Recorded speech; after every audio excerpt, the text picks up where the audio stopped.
अनित्यं सर्वमेवेदं ताप त्रितय दूषितम असारम निंदितम हेयम इति निश्चित्य शाम्यति।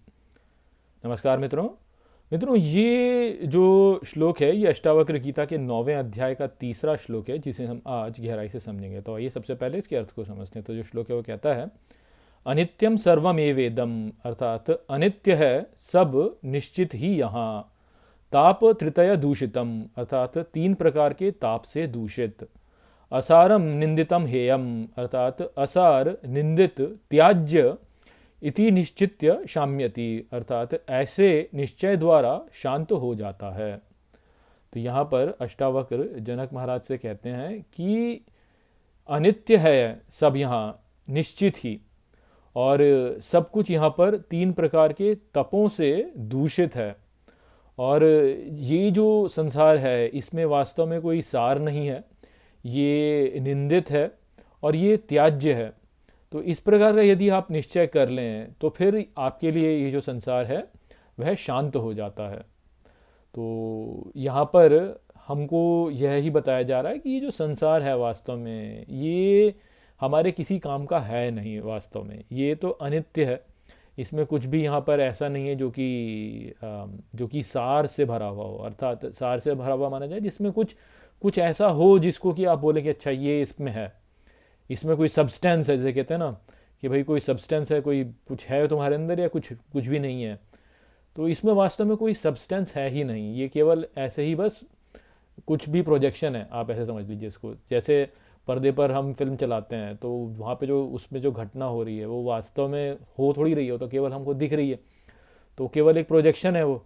तो भी ठीक उसी प्रकार से ये जो संसार है इसमें खुद का कुछ है नहीं, इसमें स्वयं का कुछ नहीं है, ये बस ऐसे ही है। बस ये जैसे कोई पर्दे पे कोई चला दे आपके चलते तो उस प्रकार से है, इसमें कोई सार नहीं है। आप कुछ भी थोड़ा इसके नीचे का जो सार है, जो आधार है, उसको आप हटा दे तो ये भी जो है विलुप्त हो जाएगा। और इसलिए ये जो है ये निंदित है, अर्थात किसी काम का नहीं है। ये निंदा किसकी की जाती है? निंदा उसकी की जाती है जो किसी काम का नहीं होता, जिसका कोई लाभ नहीं है, जो हमको हानि ही पहुंचाता है, जो हमें कष्ट ही देता है, उसकी तो निंदा होती है। तो ये भी निंदित है, ये केवल कष्ट पहुंचाने का ही एक वो है, स्रोत है। इससे हमको दुख ही मिलेगा अंततः, क्योंकि ये रहेगा ही नहीं, अनित्य है ये। इसको यदि हम नित्य मान लेंगे, इसमें हम कुछ मान लेंगे तो ये हमको धोखा ही देगा। अब जैसे आप मृग तृष्णा को देखते हैं और आप सोचते हैं कि अच्छा यहाँ पे तो जल है, और आप जल को पाने के लिए जाते हैं, तो अब जल को पाने के लिए जाएंगे, कहीं मिलेगा तो है नहीं कोई जल, तो उसकी आप निंदा ही तो करेंगे कि ये क्या है, ये केवल मुझे दुख ही दे रहा है। तो वो वाली बात है। तो जिस प्रकार से उसका फिर त्याग कर देते हैं हम, मृग तृष्णा के लिए तो मृग तृष्णा है, इसमें कुछ नहीं रखा, उसका त्याग कर देते हैं, ठीक उसी प्रकार से इस संसार का भी हमें त्याग करना है। तभी तो हमें मृग तृष्णा के बारे में पता चलेगा ना कि अच्छा ये यहाँ पे तो कुछ भी है नहीं, वास्तव में त्याज्य है ये सब कुछ। तो जो ऐसा निश्चय करके पहचान लेता है कि अच्छा ये मृग तृष्णा है, उसके लिए फिर वहाँ पे कुछ रहता ही नहीं।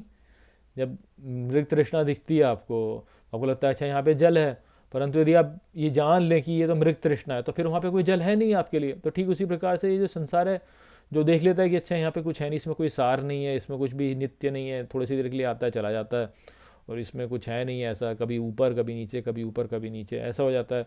तो उसके लिए फिर वो शांति हो जाएगा एक प्रकार से, क्योंकि वो दिखते हुए भी नहीं है वास्तव में कुछ भी वहाँ पे, ऐसा हो जाएगा उसके लिए।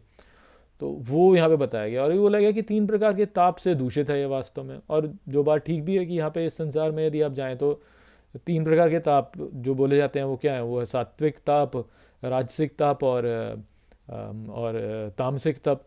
उसमें से सात्विक तप तो ये कि क्योंकि हम अस्तित्व में हैं तो वह ही वास्तव में एक तप है कि हम एक अग्नि में हैं वास्तव में। जब हम अस्तित्व में हैं तो हमारे भीतर एक अग्नि है ही ना, जो कि सब कुछ भोग रही है। तो एक तो वही तप है कि आप अस्तित्व में ही हैं, तो वो सात्विक तप है। फिर राजसिक तप ये होता है कि हम सोचें कि हम अपनी वृद्धि कर लें, हम पैसा कमा लें, हम संपत्ति खड़ी कर लें, हम पुत्र पौत्र प्राप्त कर लें, तो वो राजसिक तप है कि अपना विस्तार करके कुछ प्राप्त कर लें। और फिर तामसिक तप तो यही है कि फिर हम मूर्खता में कुछ कार्य करें, तो मूर्खता में कुछ भी कार्य करेंगे तो उसका भी फिर हमें उसका भी हमें झेलना पड़ेगा, फिर उसके परिणाम को भी झेलना पड़ता है हमको। तो वो तामसिक तप है। तो इस संसार में तो ये तप ही चलता रहता है ऐसे ही, बस आपका अस्तित्व अपने आप में ही वास्तव में तप है। तो संसार में अस्तित्व प्राप्त करना ही तप हो जाता है वैसे व्यक्ति के लिए, क्योंकि जैसे ही अस्तित्व में आता है तो भोजन चाहिए, भोजन चाहिए तो बस वो हो गया काम आपका। फिर भोजन चाहिए तो फिर काम करो भोजन को प्राप्त करने के लिए, और भोजन को प्राप्त करने के लिए काम करोगे तो फिर दुनिया भर के आपको वो कष्ट उत्पन्न हो जाते हैं। फिर शरीर प्राप्त कर लिया तो फिर आपको रोग भी होगा, आपको वृद्धावस्था भी प्राप्त होगी, शरीर में कष्ट होगा, और कभी तापमान बढ़ रहा है, कभी तापमान घट रहा है, तो कभी ठंड लग रही है, कभी गर्मी लग रही है, कभी मच्छर काट रहे हैं। तो केवल शरीर को प्राप्त करके अस्तित्व में आ जाना अपने आप में ही एक तप है। तो ये संसार इस प्रकार से देखा जाए तो केवल तप वाला ही स्थान है, ये तप के लिए ही है, और असार निंदित और त्याज्य है ये। इसको प्राप्त करने का हमको प्रयास नहीं करना चाहिए। अर्थात जीवन में हम जब आए तो हमारे जीवन का लक्ष्य ये नहीं है कि हम भोग भोगें और इस संसार में हम मजे लें, वो नहीं है इसका जो लक्ष्य है। इसका लक्ष्य ये है कि हम अपना तप करें, इसे पूर्ण करें अपने तप को, और फिर अपना जो वास्तविक, जो हमारा धाम है, जो हमारी वास्तविक जो हमारा घर है, उसको हम जाएं, ना कि यहीं पे ऐसे ही बस तपों में ही पड़े रहें, इधर से उधर भागते रहें बस। तो वो हमको समझना है। यदि ऐसे हम जान लेंगे तो धीरे धीरे ये संसार हमारे लिए स्वयं ही शांत हो जाएगा, और हम अपने जो हमारा वास्तविक घर है हम वहाँ पे चले जाएंगे। तो वो संदेश था यहाँ पर इस श्लोक में। आशा करता हूँ कि मैंने इस श्लोक को आपको अच्छे से समझा दिया होगा। चलिए इसी के साथ इस वीडियो को यहीं पे समाप्त करते हैं। नमस्ते।